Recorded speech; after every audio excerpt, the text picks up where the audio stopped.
Los, komm! Den Diesel!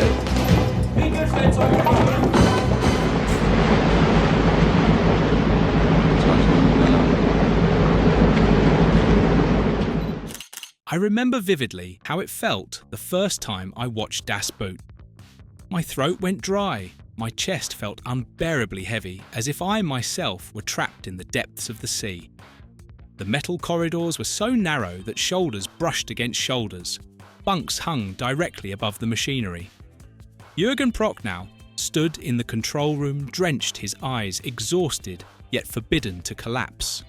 Erwin Leder's Johann trembled in the engine room, hands gripping the pipes as if clinging to life itself. When the film ended, I believed I had just seen the most realistic submarine movie ever made. And then, only when I began digging into the behind-the-scenes stories did I realise, shocked, that Das Boot was never merely a film that was acted. A set designed like a sealed prison to the point that one actor suffered a genuine panic breakdown and lived with psychological complications for the rest of his life. A production that reactivated wartime memories, leading to a personal tragedy for a former U-boat commander after he watched the film. And a secret psychological study that documented the actor's mental collapse then was permanently sealed. And below are 20 of the strangest, most shocking and darkest facts behind Das Boot. Leave a heart before opening what will make you look at this film with entirely different eyes. 20. A director who demanded real endurance. There is a dangerous belief in cinema: the more painful it is, the more authentic it becomes.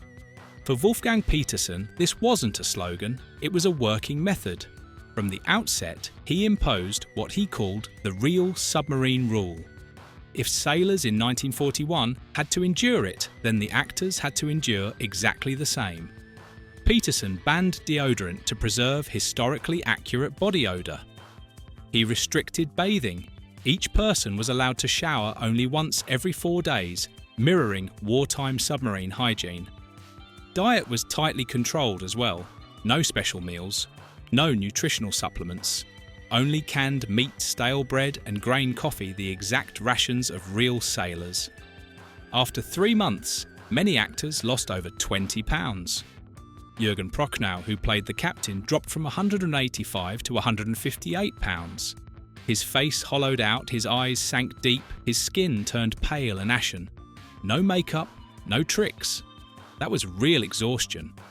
When actors complained, Peterson answered simply, "You're actors. This is the job. Either endure it for real or leave." But no one left. The German film industry at the time was small and insular. Walking away from Peterson was almost a career death sentence. So they stayed. And that endurance day after day etched itself into the very faces audiences would later praise as great performances. 19. Depth charge scenes caused real injuries. Do you remember the depth charge scenes in Das Boot? No music, no heroic fanfare, just flickering lights, shuddering metal, and human bodies thrown around like broken puppets.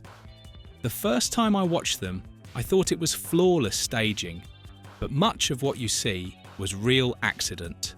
The depth charge scenes were shot inside the cramped interior set using real explosives calculated to be non-lethal but strong enough to look like hell. In March 1980, during the first major shoot, one charge detonated early. 3 actors were hurled into metal walls. Klaus Vennemann, who played the chief engineer, smashed his head against a pipe, tearing it open so badly he needed 12 stitches. Blood streamed down his face, and the camera kept rolling. The shot of the chief engineer staggering blood-soaked in the film is taken directly from that moment. Vennemann received brief first aid and was then asked to continue filming for another 6 hours. Insurance covered the hospital bills, but there was no compensation for the concussion that left him with headaches for months. During the depth charge scenes, Erwin Leder, Johann, also panicked for real. The space was too tight, the light too dim, the explosions sudden. His vacant stares and clumsy reactions weren't entirely acting, they were survival reflexes kept in the film because they were too real. At the time, no one called this abuse. They called it realistic cinema. 18. the historical consultant who knew too much, one man walked onto the Das Boot set and immediately realized he was stepping back into hell. It was Heinrich Lehmann Willenbrock, the former commander, who had captained U-96 on its 1941 patrol, the very submarine that inspired the story. When he visited the set in early 1980, Willenbrock spent 4 hours inspecting every detail. He checked valve positions, tested the torpedo loading mechanisms, sat in the captain's chair. Everything was accurate to a painful degree. Finally, he turned to Peterson and said 3 short words. "This is hell." It was both praise and warning. The reconstruction was so precise that it reactivated wartime trauma. Peterson asked him to stay on as a long-term advisor. Willenbrock refused. He told the production manager that watching actors reenact what he had survived was more terrifying than the combat memories themselves. He left the set and never returned. Years later, Willenbrock admitted he had nightmares about the set for months. To him, Das Boot was not a film, it was a door reopening the past. 17. Jan Fedder's accident. When the storm stopped being acting, the storm scenes in Das Boot are unforgettable waves smashing into the conning tower men clinging to metal as if to their last grip on life. Watching them, you assume everything is controlled. For Jan Fedder, that illusion collapsed completely. During one shoot, Fedder was standing on the conning tower of the submarine model when the artificial wave system suddenly released a surge far stronger than planned. The impact knocked him off balance and slammed him hard onto a solid surface. Fedder suffered broken ribs and a concussion, serious injuries with nothing theatrical about them. The chilling part was the initial reaction. Wolfgang Petersen, behind the camera, thought it was brilliant acting. He shouted, "Great, Jan, let's do it again." Only when the crew rushed in and the cameras were shut down did everyone realise it was a real accident. And true to Das Boot's filmmaking ethos, those moments of Fedder's real pain remained in the final cut. Not out of cruelty, but because truth, however dangerous, was always placed above safety. 16. The submarine that became a prison. I used to think the suffocating feeling in Das Boot came from camera technique. Tight framing, red light compositions that deny both characters and viewers room to breathe. The truth was simpler. Nothing was fake. Production designer Ralph Zahit Bauer built a real submarine. At Bavaria Studios, 2 full-scale replicas were constructed, one exterior and one completely sealed interior where the crew worked for 11 months. The interior matched a Type 7 submarine exactly 50 metres long, 4 metres at its widest, narrowing to less than 2 metres in places. Inside that space, 51 people worked up to 18 hours a day. No windows, no natural light. Fresh air came only from minimal ventilation, enough to survive, not enough to be comfortable. During depth charge scenes, temperatures fluctuated wildly. Leaks from the water tank above pushed humidity close to 90%. Within weeks, mould grew on the walls. The stench thickened into a mix of sweat diesel oil and rotting materials. Production assistants felt nauseous after minutes inside. The actors lived there for months. At that point, it was no longer a film set. It was a metal prison unlocked, but with no escape. 15. Peterson's secret psychological study. As Das Boot progresses, the characters don't just grow tired, they fracture. Sudden irritability, long silences, eyes avoiding one another. I once thought this was subtle acting. The truth is darker, the breakdown was measured. Before filming began, Wolfgang Petersen hired Hans Müller, a psychologist from the University of Munich, to design a study on prolonged confinement and group dynamics. All actors underwent psychological evaluations before shooting, then weekly assessments for stress, depression, anxiety, and conflict. They were told it was routine health monitoring. None knew they were research subjects. A confidential report delivered to Peterson in January 1981 revealed alarming figures. 68% showed signs of clinical depression, 43% stress levels comparable to combat veterans, and 27% exhibited PTSD symptoms despite never having seen real combat. Peterson read the report and did not stop filming. He increased working hours. His reasoning was cold. If the actors were psychologically damaged, the performances would be more authentic. The study was never published. It was sealed in the Bavaria Studios archives like evidence cinema would rather never confront. 14. Scenes that used real corpses. There is a scene in Das Boot that makes everyone shudder. Nameless bodies floating on the water's surface, silent with no background music. Watching it, I assumed they were exceptionally well-made mannequins. The truth is not all of them were fake. For wide shots, the crew used dummies. But for close-ups, Peterson wanted it to feel more real. Through connections with a medical school, the production was permitted to use bodies donated for scientific research. 4 real corpses were brought to a water tank dressed in wartime German naval uniforms and set adrift. The actors were not informed. They only found out after filming wrapped, when Jürgen Prochnow realised that the body he had pulled closer on camera was not a prop. He confronted Peterson directly. The reply was brief. Rubber doesn't look like death. The crew was forbidden to speak publicly about the matter under threat of legal action. The scene remained in the final cut. The German Medical Ethics Council later investigated, but found no legal violation since the bodies had been donated for educational purposes.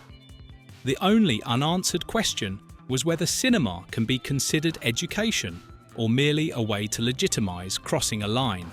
13. Mould outbreak sent the crew to the hospital. At a certain point in Das Boot, everything looks dirtier, darker, more suffocating. On screen, it feels like deliberate atmosphere. In reality, the decay was real. By the 5th month of filming, poor ventilation combined with high humidity sweat and confined space had turned the set into a biological hazard. Black mould began spreading across walls and metal surfaces. Actors developed similar symptoms: chronic coughing, shortness of breath, skin rashes, and prolonged exhaustion. At first, the production doctor dismissed it, but in August 1980, 7 actors were hospitalized simultaneously with severe respiratory infections. Environmental tests revealed dangerously high levels of toxic mold. Health inspectors recommended halting production and fully disinfecting the set. Peterson refused. He ordered only the visible mold to be wiped away and installed additional fans. The core contamination remained. Actors were required to sign health liability waivers to continue working. 3 refused to return. They were replaced within 48 hours and never mentioned again. Filming continued in a space everyone knew was making people sick, but where no one had the authority to stop it.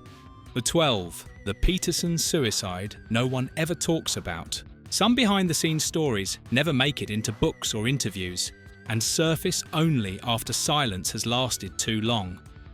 The case of Carl Friedrich Mertin is one of them. In March 1983, 18 months after Das Boot premiered, Mertin, a former U-boat officer who had served in the war and acted as an unofficial advisor on the film, was found dead in his Hamburg apartment. In his suicide note, he explicitly mentioned the movie. Watching the recreated submarine warfare scenes had dredged up decades, suppressed memories burning oil on the water's surface, the screams of comrades in flooded compartments, and the helplessness of being unable to save anyone. Wolfgang Petersen was informed of the death. He made no public statement. Production records show that he sent a private condolence letter to Mertin's family, and both sides agreed to keep the matter confidential. The German press did not report it. The incident vanished into silence. Peterson died in 2022, never publicly acknowledging that his pursuit of authenticity may have helped reopen wounds that never healed. 11. The panic that didn't end when the camera stopped. Watching Das Boot, you may notice something unsettling. The characters never seem to leave the space they occupy. They squeeze past each other, collide, move cautiously. Later, it becomes clear this wasn't artistic intent.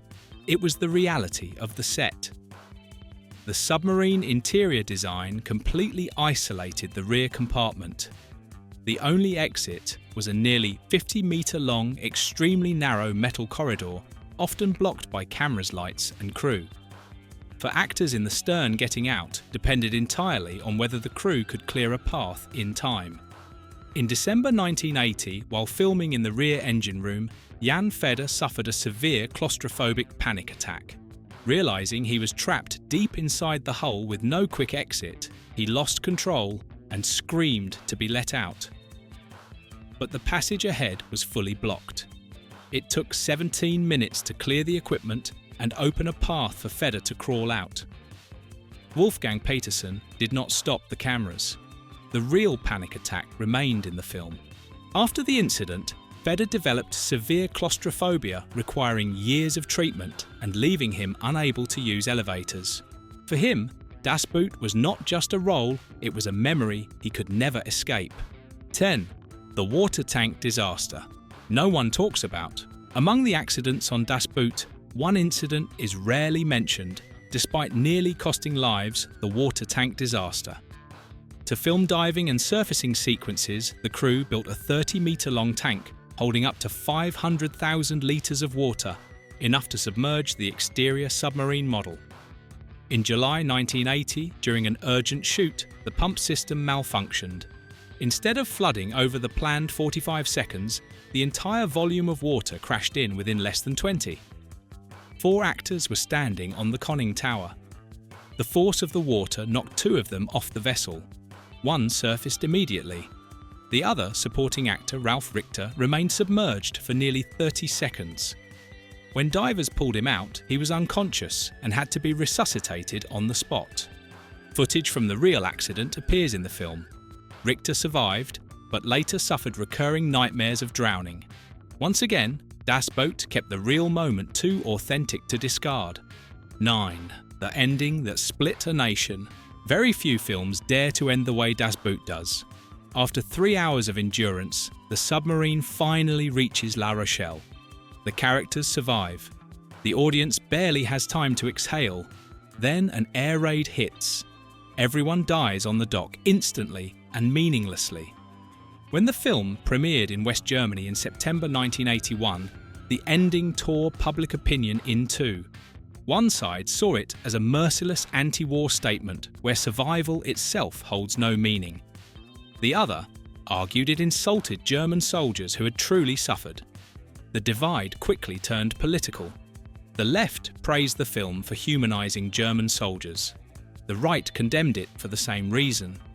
The debate reached Parliament, where lawmakers questioned whether public funds should support a film that made audiences empathise with the German military. Wolfgang Petersen received death threats from both sides. He offered no explanation. He chose silence, allowing the ending to remain controversial to this day. 8. When the premiere turned into a riot. The premiere of Das Boot at the Berlin Film Festival in February 1982 quickly spilled beyond cinema. Outside the theatre, anti-fascist protesters gathered chanting accusations that the film glorified the Nazi German military. Inside the audience included real former U-boat sailors, some still wearing old uniforms. When the film ended, applause erupted. The crowd outside heard it and tried to force their way in. Police sealed off the building, bottles were thrown, tear gas was used, the reception was cancelled and the film crew was evacuated through a back exit. Jürgen Prochnow's car was recognised and had its windows smashed. The incident became international news, eclipsing any artistic discussion. Peterson issued a statement condemning violence while defending his portrayal of German soldiers as human beings. It satisfied no one, and Das Boot officially entered public life as a film of endless controversy. 7. The score that broke a composer's career. The music of Das Boot doesn't sound like a war film score. It doesn't elevate emotion, it isn't heroic, and it isn't romantic. That was Peterson's explicit demand to Klaus Doldinger. Make it sound like a machine. Doldinger spent 8 months composing a score built on mechanical rhythm, industrial sounds, and minimal melody. He recorded it in an abandoned factory using real submarine equipment as percussion. When Peterson heard the finished work, he said one sentence, "Perfect." Then another, "Do it again from scratch." The reason the music was too good, it overshadowed the images. Doldinger spent 4 more months creating an even more stripped-down version. That is the score used in the film. But the relationship between the two men collapsed completely. They never worked together again. 6. The veteran who couldn't finish the film. A special screening in Hamburg was held exclusively for former U-boat sailors. In the audience was Otto Kretschmer, former commander of U-99, along with 12 surviving members of his crew. The first 30 minutes passed in silence. Then came the first depth charge attack. Kretschmer stood up and walked out, visibly trembling. 2 others followed. They were found outside the theatre. Kretschmer said only this: the film was too real. The suffocation and terror were recreated perfectly, but watching it as entertainment was unbearable. He gave just one interview about the experience. Das Boot is the most accurate submarine film ever made, and he will never watch it again. 5. The distribution war in the United States. When Columbia Pictures acquired the US distribution rights to Das Boot, they immediately faced a problem. American audiences had little interest in a 3-hour German film about submarine soldiers from the enemy side. The marketing solution was controversial. The campaign emphasized the anti-war message while minimizing anything German. Posters focused on the submarine itself, not the people. Trailers cut dialogue and amped up action. The strategy gave the film modest commercial success, but sparked fresh debate. German critics accused Columbia of erasing the film's national identity. In the US, some suspected the studio was quietly smuggling sympathy for the German military into theatres under an anti-war disguise. The result was a paradox. Das Boot could only succeed in America by hiding the fact that it was a film about German soldiers. 4. The director's cut no one could sit through. The first cut of Das Boot ran 5 hours and 32 minutes. Its pacing was so slow it bordered on real-time, deliberately forcing the audience to experience the waiting boredom and psychological erosion of submarine warfare. To Peterson, every frame was essential. Bavaria Studios disagreed. They demanded heavy cuts. No theatre would screen a film that long. Peterson fought fiercely, but ultimately spent 4 months cutting it down to 2 hours and 29 minutes for the theatrical release. He later described the process as amputating his own limbs. American distributors pushed to reduce it further to 2 hours. Peterson refused. The US release was delayed until a compromise was reached, keeping the 2-hour, 29-minute version intact. 3. The edit that changed the film's moral history. One scene in Das Boot has always sparked controversy, the crew celebrating after sinking an Allied ship. In the theatrical cut, they cheer, embrace and sing. To some viewers, it plays like a celebration of a German military victory. What most audiences never knew is that the original cut didn't end with jubilation. The captain's face shifts from exhilaration to disgust. He retreats to his cabin vomits and writes in his log about the people who are likely drowning beneath the sea. That moment of moral reckoning was removed from the theatrical version. A single editorial decision was enough to blur the film's ethical stance, leaving it vulnerable to being read uncomfortably as propaganda. 2. The submarine replica that became a museum. After Das Boot wrapped, Bavaria Studios faced a practical problem. The full-scale submarine replica was too expensive to dismantle. The solution was to donate it to the German Maritime Museum in Bremerhaven, where it became a permanent exhibit. Today, visitors can walk through the same claustrophobic spaces the actors endured. What the museum does not advertise is that the replica was never fully decontaminated. The toxic mould that once sent cast members to the hospital was sealed over, with paint not completely removed. In 1995, museum staff began developing respiratory problems.